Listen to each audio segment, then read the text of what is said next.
साथियों, आज हम 16वें अध्याय का पाठ सुनने वाले हैं। इसमें शुरुआत में 15वें अध्याय में जो देवताओं और भगवान विष्णु का संवाद हुआ था उसे दोहराया गया है। उसके बाद यज्ञ से अग्निकुंड से प्राजापत्य पुरुष खीर लेकर प्रकट हुए, यह कथा आई। और उसके बाद वो खीर राजा दशरथ को देकर वो प्रजापत्य पुरुष अदृश्य हो गए।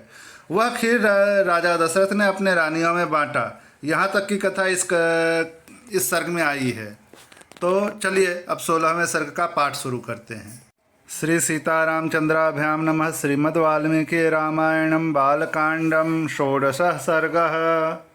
देवताओं का श्री हरि से रावण वध के लिए मनुष्य रूप में अवतीर्ण होने को कहना, राजाओं के पुत्रेष्टि यज्ञ में अग्निकुंड से प्राजापत्य पुरुष का प्रकट होकर खीर अर्पण करना और उसे खाकर रानियों का गर्भवती होना। तदनंतर उन श्रेष्ठ देवताओं द्वारा इस प्रकार रावण वध के लिए नियुक्त होने पर सर्वव्यापी नारायण ने रावण वध के उपाय को जानते हुए भी देवताओं से यह मधुर वचन कहा। देवगण, राक्षस राज रावण के वध के लिए कौन सा उपाय है जिसका आश्रय लेकर मैं महर्षियों के लिए कंटक रूप उस निशाचर का वध करूं? उनके इस तरह पूछने पर जब सब देवता उन अविनाशी भगवान विष्णु से बोले, प्रभु आप मनुष्य का रूप धारण करके युद्ध में रावण को मार डालिए। उस शत्रु दमन निशाचर ने दीर्घ काल तक तीव्र तपस्या की थी, जिससे सब लोगों के पूर्वज लोक सृष्टा ब्रह्मा जी उस पर प्रसन्न हो गए। उस पर संतुष्ट हुए भगवान ब्रह्मा ने उस राक्षस को यह वर दिया कि तुम्हें नाना प्रकार के प्राणियों से मनुष्य के सिवा और किसी से भय नहीं होगा।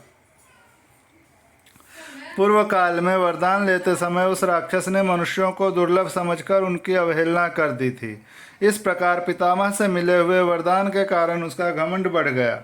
शत्रुओं को संताप देने वाले देव वह तीनों लोकों को पीड़ा देता और स्त्रियों का भी अपहरण कर लेता है। अतः उसका वध मनुष्य के हाथ से ही निश्चित हुआ है। समस्त जीवात्माओं को वश में रखने वाले भगवान विष्णु ने देवताओं की यह बात सुनकर अवतार काल में राजा दशरथ को ही पिता बनाने की इच्छा की। उसी समय वे शत्रुसूदन महातेजस्वी नरेश पुत्रहीन होने के कारण पुत्र प्राप्ति की इच्छा से पुत्रेष्टि यज्ञ कर रहे थे। उन्हें पिता बनाने का निश्चय करके भगवान विष्णु पितामह की अनुमति ले देवताओं और मनुष्यों से पूजित हो वहाँ से अंतर्ध्यान हो गए। तत्पश्चात पुत्रेष्टि यज्ञ करते हुए राजा दशरथ के यज्ञ में अग्निकुंड से एक विशालकाय पुरुष प्रकट हुआ। उसके शरीर में इतना प्रकाश था जिसकी कहीं कोई तुलना नहीं थी। उसका बल पराक्रम महान था। उसकी अंग कांति काले रंग की थी। उसने अपने शरीर पर लाल वस्त्र धारण कर रखा था। उसका मुख भी लाल ही था। उसकी वाणी से दुंदुभी के समान गंभीर ध्वनि प्रकट होती थी। उसके रोम, दाढ़ी, मूछ और बड़े बड़े केश चिकने और सिंह के समान थे। वह शुभ लक्षणों से संपन्न, दिव्य आभूषणों से विभूषित, शैल शिखर के समान ऊंचा तथा गर्वीले सिंह के समान चलने वाला था। उसकी आकृति सूर्य के समान तेजोमयी थी। वह प्रज्वलित अग्नि की लपेटों के समान देदीप्यमान हो रहा था। उसके हाथ में तपाए हुए जाम्बू नद नामक सुवर्ण की बनी हुई परात थी, जो चांदी के ढक्कन से ढकी हुई थी। वह परात थाली बहुत बड़ी थी और दिव्य खीर से भरी हुई थी। उस पुरुष ने स्वयं अपने दोनों भुजाओं पर इस तरह उठा रखा था मानो कोई रसिक अपनी प्रियतमा पत्नी को अंक में लिए हुए हो। वह अद्भुत परात मायामयी सी जान पड़ती थी। उसने राजा दशरथ की ओर देखकर कहा, नरेश्वर, मुझे प्रजापति लोक का पुरुष जानो। मैं प्रजापति की ही आज्ञा से यहाँ आया हूँ। तब राजा दशरथ ने हाथ जोड़कर उससे कहा, भगवान आपका स्वागत है, कहिए मैं आपकी क्या सेवा करूँ?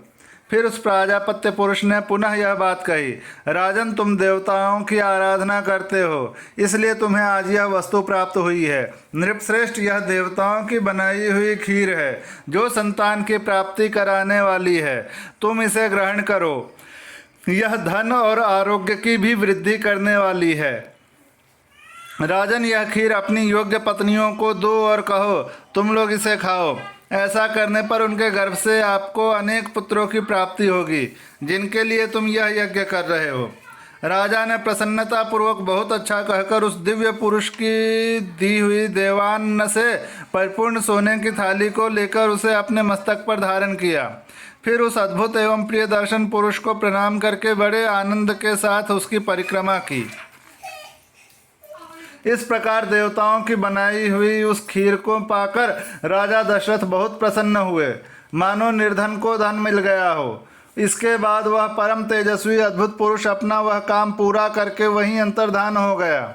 उस समय राजा के अंतःपुर की स्त्रियां हर्षोल्लास से बढ़ी हुई कांतिमयी किरणों से प्रकाशित हो ठीक उसी तरह शोभा पाने लगी जैसे शरत काल के नयनाभिराम चंद्रमा की रम्य रश्मियों से उद्भासित होने वाला आकाश सुशोभित होता है। राजा दशरथ वह खीर लेकर अंतःपुर में गए और कौशल्या से बोले, देवी, यह अपने लिए पुत्र की प्राप्ति कराने वाली खीर ग्रहण करो। ऐसा कहकर नरेश ने उस समय उस खीर का आधा भाग महारानी कौशल्या को दे दिया। फिर बचे हुए आधे का आधा भाग रानी सुमित्रा को अर्पण किया। उन दोनों को देने के बाद जितनी खीर बच रही उसका आधा भाग तो उन्होंने पुत्र प्राप्ति के उद्देश्य से कैकेयी को दे दिया। तत्पश्चात उस खीर का जो अवशिष्ट आधा भाग था उस अमृतोपम भाग को महाबुद्धिमान नरेश ने कुछ सोच विचार कर पुनः सुमित्रा को ही अर्पित कर दिया। इस प्रकार राजा ने अपनी सभी रानियों को अलग अलग खीर बांट दी।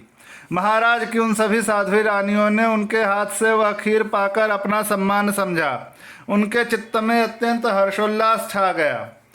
उस उत्तम खीर को खाकर महाराज की उन तीनों साध्वी महारानियों ने शीघ्र ही पृथक पृथक गर्भ धारण किया।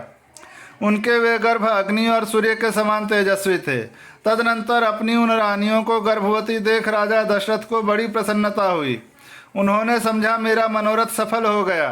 जैसे स्वर्ग में इंद्र सिद्ध तथा ऋषियों से पूजित हो श्री हरि प्रसन्न होते हैं, उसी प्रकार भूतल में देवेंद्र सिद्ध तथा महर्षियों से सम्मानित हो राजा दशरथ संतुष्ट हुए थे। इस प्रकार श्री वाल्मीकि निर्मित आर्ष रामायण आदि काव्य के बालकांड में 16वां सर्ग पूरा हुआ।